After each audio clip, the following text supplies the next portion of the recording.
Good afternoon and happy Friday, everyone.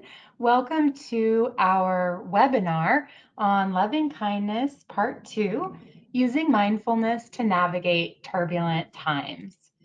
My name is Summer Meyer, and I'm excited to be with you here today. Just a reminder, feel free to ask questions and share your experiences. We have one poll we'll be asking during the webinar. We love it when you engage with us, and we will have that Q&A dialogue towards the end of our session today. One disclaimer before I introduce our speaker. The views and thoughts and opinions expressed in the webinar belong solely to the presenter and not necessarily to PeaceHealth. The presenter today is not a medical professional. However, he does have extensive experience in utilizing mindfulness practices to recover from multiple and severe traumatic experiences that he suffered as a child. So with that, I would love to introduce you to our speaker today. Please welcome Al Parikh. Al is a project manager here with us at PeaceHealth, and he's a mindfulness coach who has been practicing for over 29 years and coaching for 7 years. Al offers a weekly lunchtime mindfulness session for our caregivers here at PeaceHealth. And we're very honored that he has graciously offered to share his breadth of knowledge with our communities through this mindfulness webinar series. So with that, please welcome Al, and I'm going to turn it over to Al to give us an overview. Okay. Thank you for that introduction, Summer. You're I would welcome. like to welcome all the yep, thanks. I would like to welcome all the participants to this webinar. We are going through some very tough and turbulent times. After COVID-19 broke, a group of 3 caregivers from Peace Health came together and decided to create an offering for the communities that Peace Health serves. So you already met Summer Meyer, and we have Lisa Tangen and myself. So the three of us, we collaborated together, and this series of webinars is a result of our collaborative efforts. Our sincere hope is that you get access to some knowledge, some tools, some insights that will help you manage your situation a little better. So this is a series of 8 webinars, and this specific webinar is the 7th one, and the final webinar will happen 2 weeks from now. So I want to give you a brief overview of the content that we will cover today. I am going to talk a little bit about mindfulness practice, then I'll talk a little bit about loving kindness practice, and then we will talk about forgiveness. All right, we will explore this concept, this subject of forgiveness, and how beneficial it can be for our mental health. And then we will do a 15-minute guided meditation using loving kindness to forgive someone who has hurt or harmed us. And then Summer will open up the virtual floor for a question and answer session. So let's get started. Um, I want to give you a brief overview on mindfulness. So, what is mindfulness? Mindfulness is the basic human ability for us to be fully present and fully aware of where we are and what we are doing. Mindfulness is also not being overly reactive or being overwhelmed by things that happen around us and things that happen within us. So it is a basic human ability that we need to practice. In this webinar, we covered a number of amazing objects that we can use for our mindfulness practice. So we can use our breath. In other words, we can use our breath as a tool to stay in the present moment and use it as a tool to be aware of what's happening around us and what's happening inside of us. Similarly, we can use our body, our thoughts, our emotions, as well as our mind states to stay in the moment. And then there are some practices that actually complement and extend the practice of mindfulness. One such practice is loving kindness. Um, the previous webinar in this series was on loving kindness.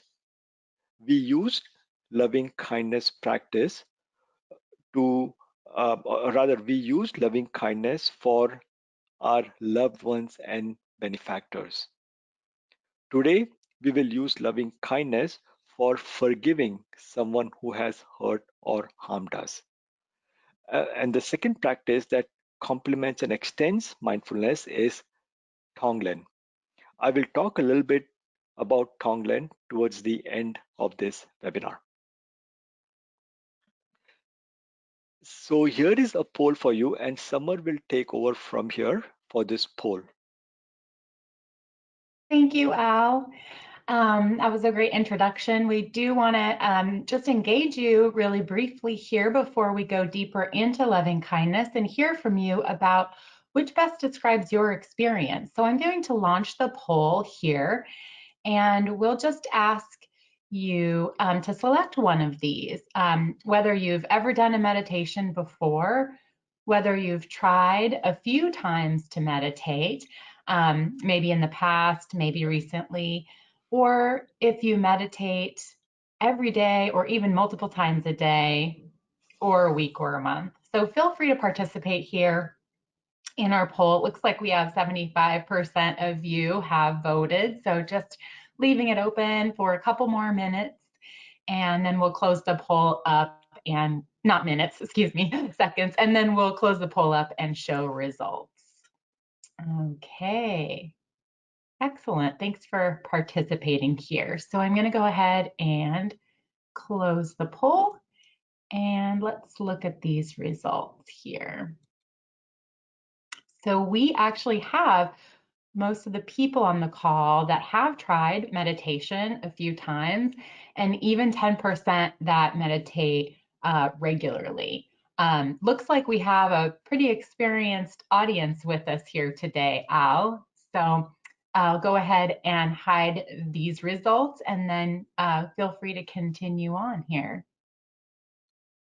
Okay, thank you for your help, Summer. Thank you. You're welcome. I'm glad to know that. Great. Yeah, I'm glad to know that a lot of participants have already tried this practice, and there are few who actually do it on a regular basis. So that's amazing. Okay, onwards with our presentation. What is loving kindness? Loving kindness is a quality of the heart that simply wishes well to all beings without seeking anything back in return. So, loving kindness is a quality that we possess innately, it's within us. It's just that this quality gets obscured by layers and layers of conditioning as we go through life and as we have adverse experiences. In one of my past webinars, I talked about this metaphor of peeling onions. So, when you have an onion and you need to get to its seed, to its core, you have to peel off layers upon layers of the onion before you can get to the seed. In a similar way, this quality of loving kindness exists within us, but it's just obscured by these layers.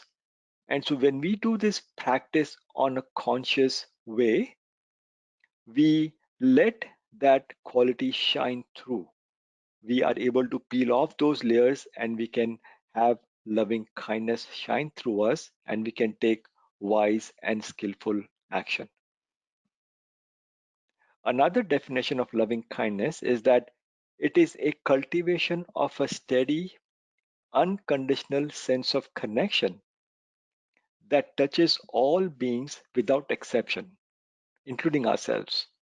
Now, one crucial aspect in this definition is the part about our own selves. When we practice loving kindness, we keep ourselves front and center. We are not sacrificing ourselves for the sake of others. Rather, what we are doing when we are doing this practice, we are doing to benefit ourselves first. There are four recipients of loving kindness practice. And by recipients, I mean categories of people that you can offer loving kindness practice to. So the first recipient is loved ones and benefactors. So in my last webinar, we did loving kindness practice for loved ones. And this is actually easy to do so because we already love these individuals. So it's very easy for us to consciously offer our wish that they be happy and they be free and they live with ease because we love them already. The second recipient is oneself. Now, this is somewhat difficult to practice because we typically are extremely hard on our own selves. It's part of the culture that we live in, but it is possible to ease that hardness by this practice. The third category is loving kindness for neutral persons. Now, a typical example of a neutral person is the person at a supermarket checkout stand, someone who checks out our groceries, right? We might talk to that person, we might, smile at them, but we really don't know them, we don't really care about them. So that becomes a neutral person. The vast majority of human beings and beings on this planet are neutral to us. The fourth recipient is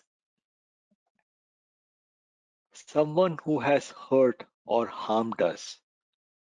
Now, it's extremely difficult for us to perform this practice for someone who has hurt or harmed us because our default reaction is to seek revenge, to to wish harm for them, to wish that they suffer the way they have made us suffer. So this is difficult, but in an inverse way, you can get the most benefits by doing this practice. You can have a transformative effect on your health when you do this practice for someone who has hurt or harmed us. I want to take a brief segue. Right now, we are going through the throes of COVID 19. COVID 19 can have a tremendous adverse impact on our mental health. Okay. And the way it affects some of us is that we have fear of contracting the illness ourselves. We have fear of losing our jobs. In many cases, we are dealing with actual job losses. And then there is the stress of forced isolation in the form of social distancing. So these manifestations are severe enough, but for some of us who have already experienced severe trauma in the past, these conditions create what is called as a trauma trigger. A trauma trigger is a psychological stimulus that actually recreates our past traumatic experiences. So not only do we have to deal with the stressors from the current pandemic, but we now have to simultaneously deal with our past traumatic experiences. They are brought back to life and they come back roaring upon us. So it can be extremely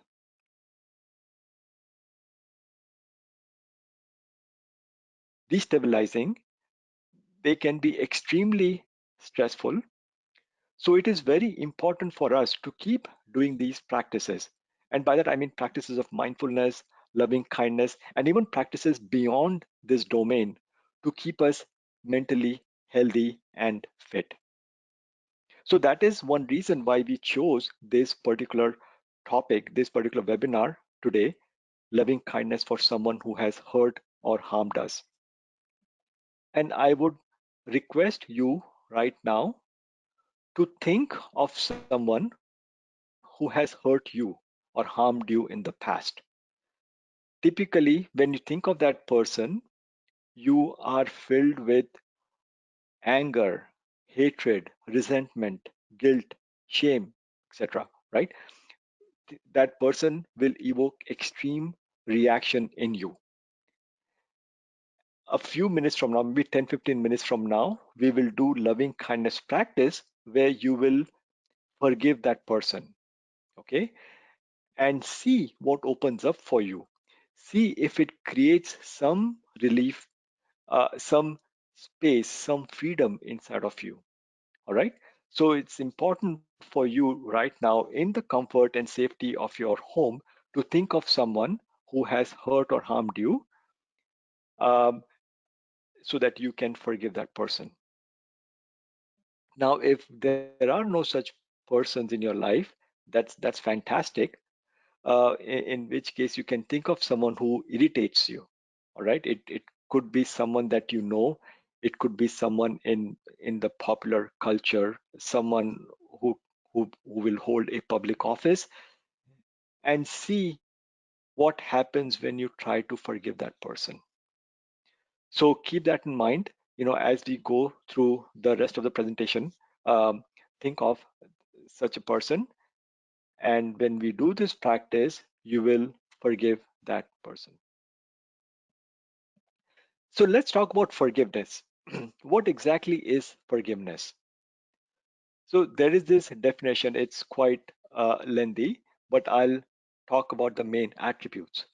So forgiveness is willfully putting aside feelings of resentment towards someone who has hurt us. Okay, we are willingly putting aside those adverse negative feelings. Forgiveness is not about reconciliation. Forgiveness is not about excusing somebody else. It is a voluntary transformation of our feelings and attitudes from anger, resentment, hatred to compassion and generosity towards the person. All right. And forgiveness is sometimes considered an important process in psychotherapy or counseling. Now, this definition has been adopted by the American Psychological Association. So, I want to point out the fact that forgiveness is actually an evidence based practice. It's not something airy fairy, it's something that is very solid. It's a practice that has a lot of solid research behind it, and a practice whose benefits are actually proven and documented in clinical settings. When we forgive a person, a group, or our own selves, what happens is we heal the pain within us that trigger unpleasant emotions and thoughts. Okay? Forgiveness is about our own selves. Forgiveness does not mean forgetting or excusing the harm done to us. It also does not mean making up with the person who caused the harm.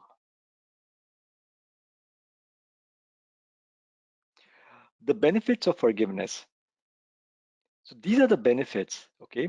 Healthier relationships, improved mental health, less anxiety, less stress, fewer symptoms of depression, improved heart health, improved self-esteem. And these benefits are listed, excuse me, they are listed on the website of Mayo Clinic. Like I mentioned earlier, this is an evidence-based practice, and its benefits are actually documented using solid research in clinical settings. And I've provided this link for you to check out these benefits in more detail. So let's talk a little bit about the myths and the truths of forgiveness. There are a lot of myths in the popular culture about forgiveness. So one myth is that forgiveness is about the other person, but the truth is that the forgiveness is about you. Another myth is that if you forgive someone, then you should forget it ever happened. Actually, that's not true. Forgiveness and forgetfulness are two very different things.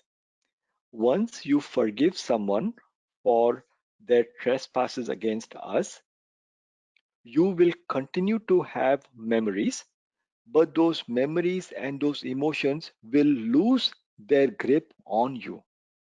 It'll be very easy to deal with those thoughts and emotions that come up without getting overwhelmed or without getting destabilized in any way. So keep this in mind that forgiveness and forgetfulness are two very different things. Another myth is that you need to tell the person that I forgave them.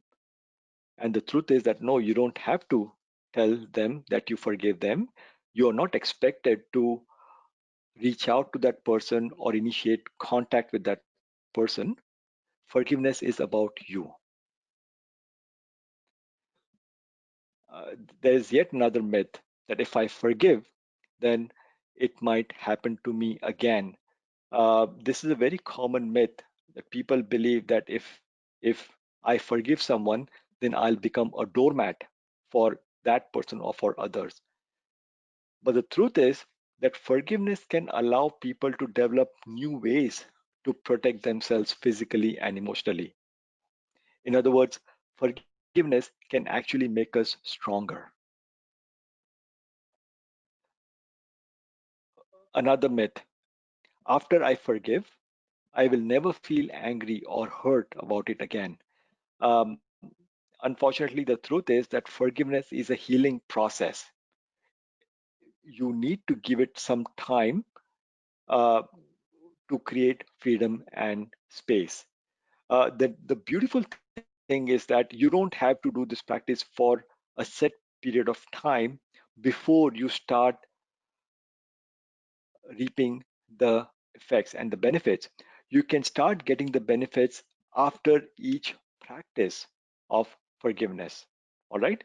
But it is its own process, and depending on the sheer amount of time that you have been with that pain, with that experience, right, it might take a little longer for forgiveness to work. So it's a healing process,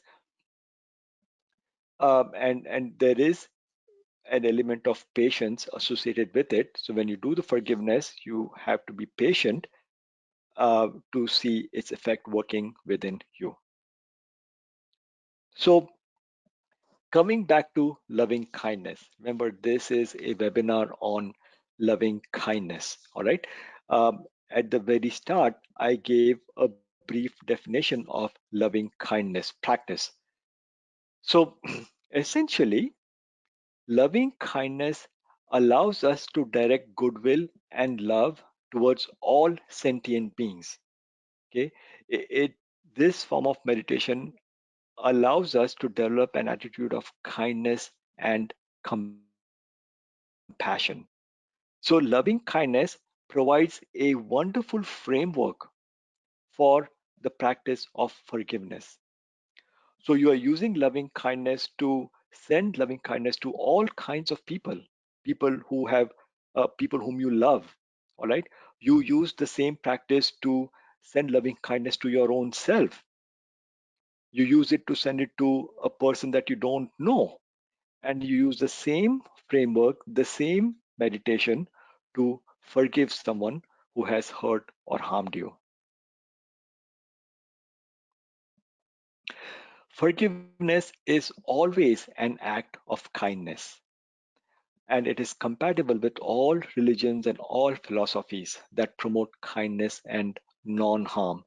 There is nothing in the practice of forgiveness that will contradict your deeply held religious beliefs. Or even if you are an atheist, for example, right? There is nothing about this practice that will contradict your fundamental beliefs of who you are and where you reside in relationship to other people. So, I want to talk about the dynamics of loving kindness practice, and then we will actually get on with the practice. Okay, we will use three phrases for this practice. May you be happy, may you be peaceful, and may you, excuse me, live with ease. You can either bring the image of the person that you want to forgive in your mind and then simply say mentally, may you be happy, may you be peaceful, may you live with ease. Or if you are not able to get an image of them in your mind, then you can simply say their name. May Joe Blow be happy. May Joe Blow be peaceful. And may Joe Blow live with ease. Even though Joe Blow is a person who has hurt you or harmed you in the past. So, this is where forgiveness comes in. Then you synchronize the practice with your breath. So, when you inhale, you say, may you be. And when you exhale, you say, happy. Using the breath, synchronizing this practice with your breath helps us anchor this practice. It helps our mind get focused attention while doing this practice. And so we start the practice by focusing on yourself. You have to remember that you too deserve unconditional love, kindness, and happiness, just like everybody else. Remember what I told you in the past, that forgiveness is about you, it's not about somebody else. So you start with yourself, and you have to remember that you are forgiving someone because you love yourself more.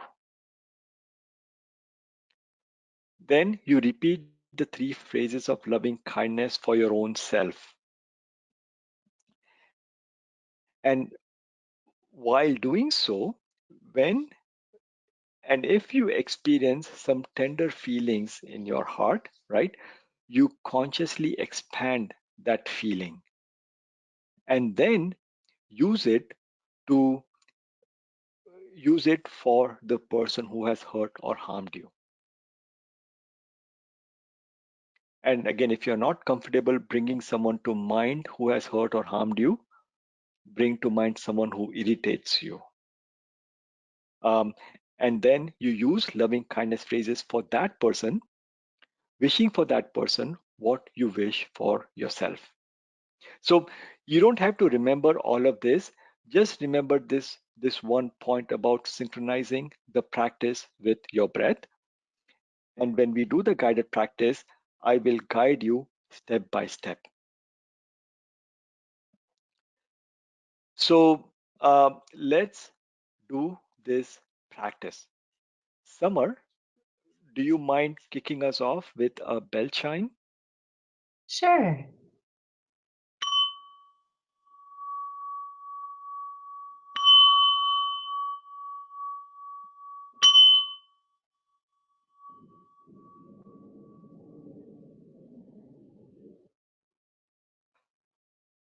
Welcome to the loving kindness meditation. We will do this meditation for someone who has hurt or harmed us.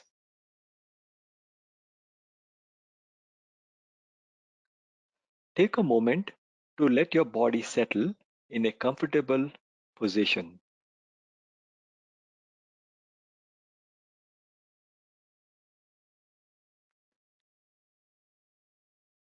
Relax the whole body. Keep the head, neck, and back erect but not rigid.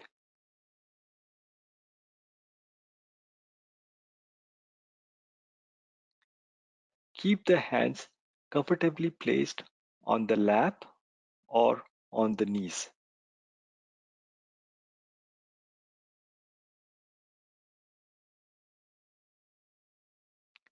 Keep the hands on your sides if you are lying down.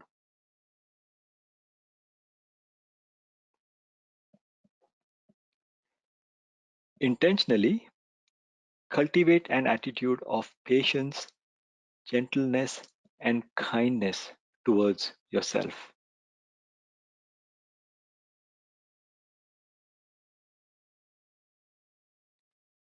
Allow your eyes to gently close and tune in to the feeling of the breath flowing in and out of the body.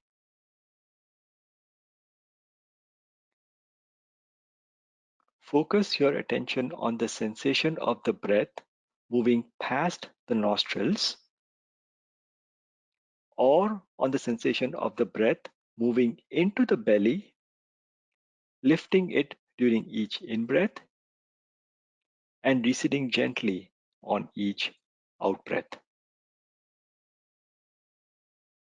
Follow the breath as it comes in and goes out.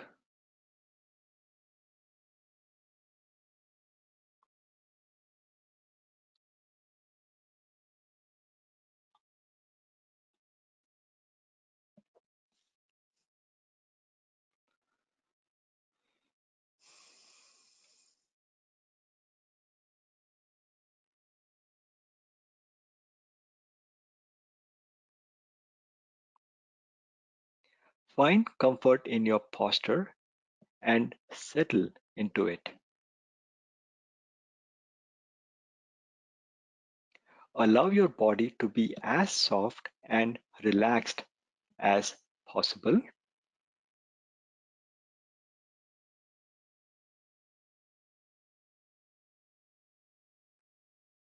Now, focus your attention exclusively on yourself. Remember that you too deserve unconditional love, kindness, and happiness, just like all other living beings. You are choosing to forgive someone who has hurt you because you love yourself more.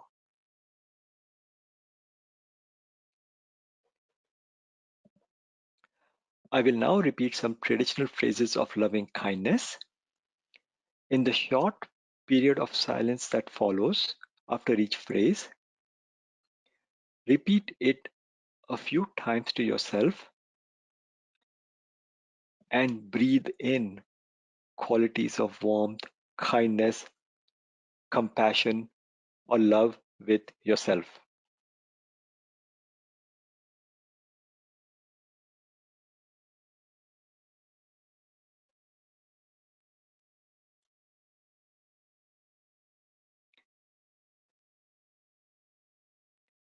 Do this with all your heart. If you notice that your mind has wandered off, gently bring it back to this practice.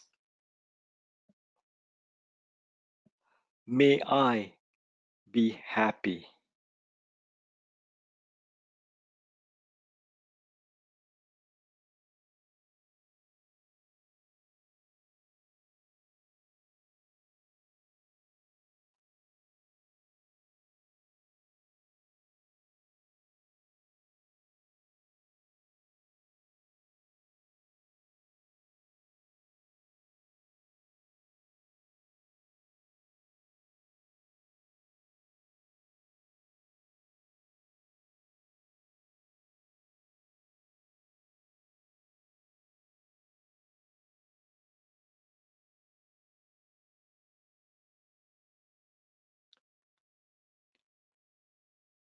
May I be peaceful.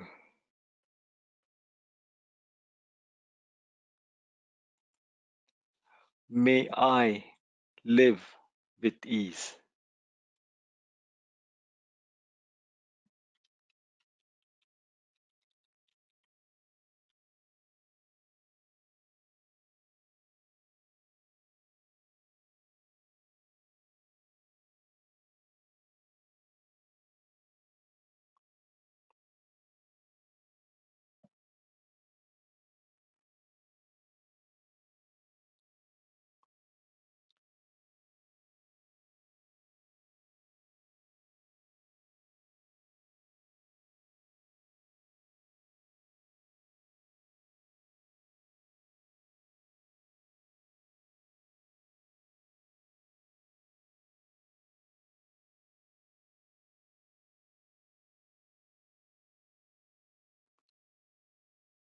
Remember that you are choosing to forgive someone who has hurt you because you love yourself more. Now, call to mind someone who has hurt or harmed you, someone for whom a sense of hurt, resentment, or ill will naturally arises in your heart. Get an image of that person, say the person's name to yourself, and offer the phrases of loving kindness to them, wishing for them what you wish for yourself.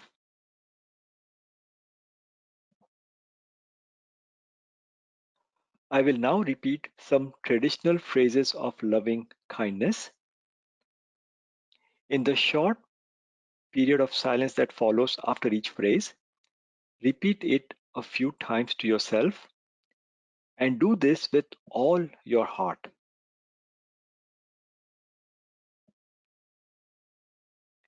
Start with a small flame of the intent behind each phrase, attend to it and nurture it. Slowly get more fuel for the tender feeling that arises in your heart as you offer loving kindness to the chosen person and allow it to expand and to gain momentum. If you notice that your mind has wandered off, gently bring it back to this practice. May you be happy.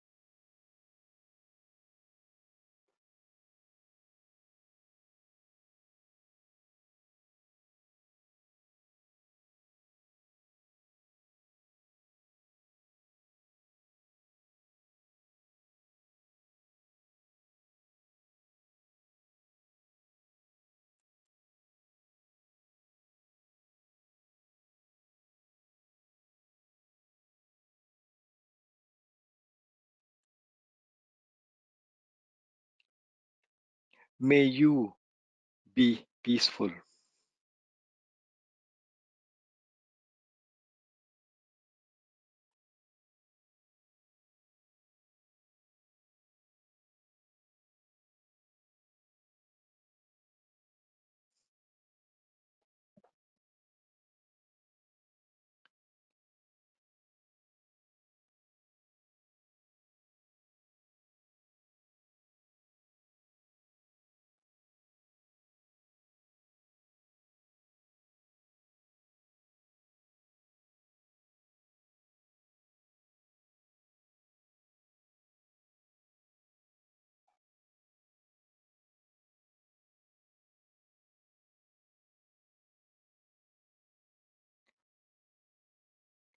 May you live with ease.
Repeat these phrases towards yourself and towards the person who has hurt or harmed you. Do this with all your heart.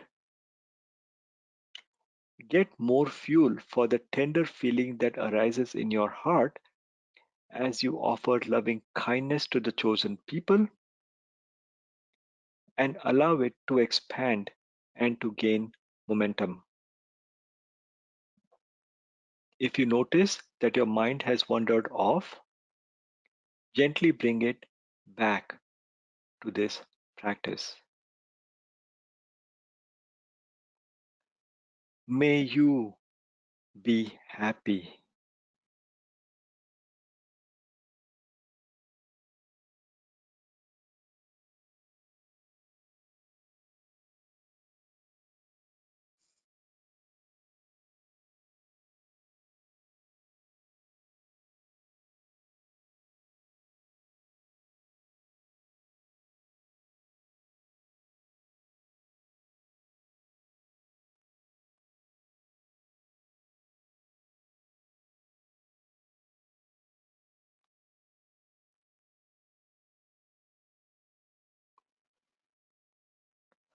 May you be peaceful.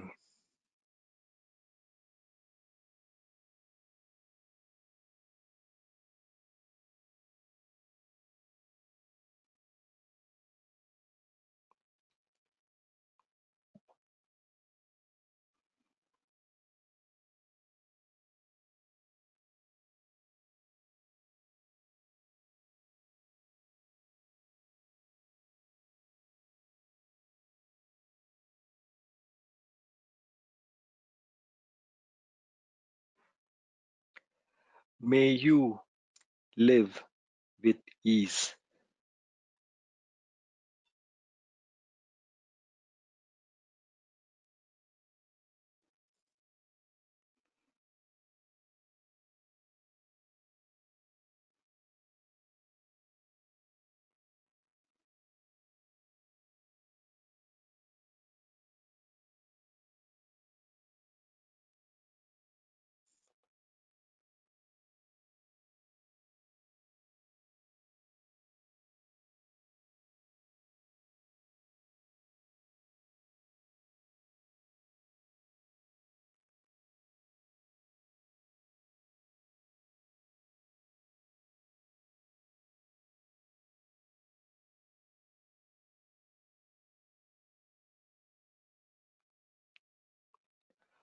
We now come to an end of this meditation. When you are ready, you can open your eyes.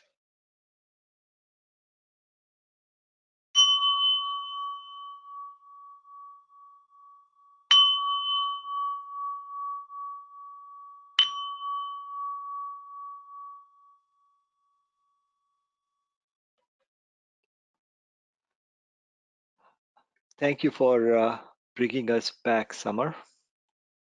Thank you, Al.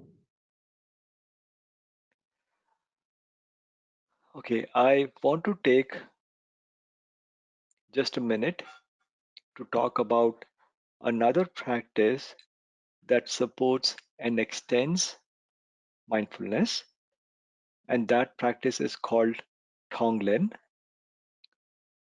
Tonglen is also called giving and receiving. So, Tonglen is Tibetan for giving and taking, or giving and receiving. It refers to a meditation practice found in Tibetan Buddhism tradition. Now, just want to add a quick disclaimer. You don't have to be a Buddhist to do this practice. You can keep your uh, religious beliefs intact. There is nothing in this practice that will contradict your personal beliefs. So, within this word Tonglen, Tong means giving or sending, and Len means receiving or taking. So the core of the practice is that when you breathe in others' pain so that they can be well. And when you breathe out by sending them whatever we feel would bring them relief and happiness. And then we just repeat this cycle. So this practice is done to develop our compassion and our ability to be present for our own suffering as well as for the suffering of others. And how this ties back to the topic of forgiveness is that when someone has hurt or harmed us, they were suffering. A person who is happy will never hurt or harm anybody else. You see? So, the practice of Tonglen can also help us practice forgiveness. Tonglen is a practice of great kindness that opens up our whole being to the overwhelming presence of suffering around us. One aspect of suffering, when someone hurts us, for example, right? When we feel hurt, when we feel anger and resentment, we also tend to isolate ourselves. And that feeling of isolation can be as unhealthy as the effect from that interaction. So Tonglen removes that feeling of isolation. You will feel that you are not the only person who is suffering, that there are others who are suffering in the same way.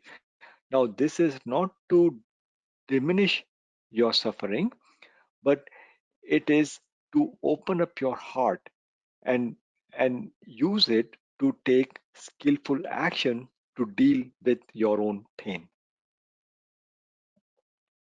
And finally, it builds our strength and willingness to transform alienation into compassion. And I want to recommend a book real quick by a teacher called Pema Chodron. And she has written this very short book where she describes this practice. So I highly recommend that if you're interested, you check this out. All right, so we come to the post practice session. Summer, can you take over from here? Sure, Al. Thank you so much for leading us through the loving kindness and forgiveness meditation practice today. I would love the audience to feel free to chime in and share with us about any experiences you may have had doing the meditation today. Sometimes it's interesting to just notice if you felt a certain way beforehand and how you're feeling now. Also, if you have any questions for Al, we do have a few minutes where he can answer any specific or customized questions for you individually. So let me check our questions here and see. We do have one from Lisa here. She's asking, what if someone has a lot of people in their lives who have hurt them? Should they do this practice for the group or one by one? I would say that you should do this practice one by one. All right. And then once you are comfortable with this practice, once it becomes easier for you to forgive specific individuals, then you can do it for the whole group. So you start with one person at a time and then do it for the group. And I'm sorry that Lisa has had this experience of being hurt by multiple people. And I hope that this practice can help her heal from some of these effects. Thank you so much, Al. Yes, in fact, um, the meditation for me is interesting because I really like the breath. Just wanted to make a quick comment about breathing in and breathing out and how this is tied to the system of our lungs and our breathing. I think that that can be pretty powerful as well. And I appreciate that that is included, that connection to the breath. Great. Thank you. And let's see here. So feel free if anyone else has any specific questions or any comments about how they're feeling. Personally, I'm feeling a lot more peaceful after going through the practice today. And let's see. So if no other comments, we can go ahead and move along here on the slide deck. And just a quick reminder, the resources and handouts will be posted. We'll do that by next week. And Al has a website at summitmindfulness.com where you can reference his recorded presentations to do mindfulness practice on your own. There's several resources available there, and they're all available at no charge for you. So definitely check out summitmindfulness.com. And then we would greatly appreciate it after this if you would complete our survey. We read every single comment and try to improve for the next time. And we will be having our final mindfulness webinar in 2 weeks on July 24th, where we sort of tie all of this together. It'll be called Putting It All Together. So we'll probably receive an invite for that if you would like to join. We also have our previously recorded mindfulness sessions available on the breath, the body, the emotions, the thoughts, and the mind states. So plenty of different practices for you to try out if you were unable to join our previous mindfulness sessions with Al. If you know of anyone who might benefit, also feel free to share the link with them and sign up for our Healthy You newsletter. Thank you so much, Al, for leading us through this practice Hey, today. Samar. Sure. Hey, Samar, I just want to make a quick comment. The guided meditation that we just did, loving kindness for someone who has hurt or harmed us, that script or that track is not on my website at this point in time. I just have a script. So if participants are interested, they can email the Healthy You team and I'll be happy to send across the script. I'm actually waiting for the recording studio to open up so that I can get this and other meditations recorded. Oh, good, good. Very, very good. Yes, and it's nice to reference these recordings later because you can fast forward through the intro sections if you want to get straight to the mindfulness practice. So keeping that in mind, and just wanted to thank you, Al, again for hosting this webinar for us today, leading us through this great practice. And thank you to all our participants for joining. Have a great weekend, everyone. Thank you all. Bye bye. Bye-bye.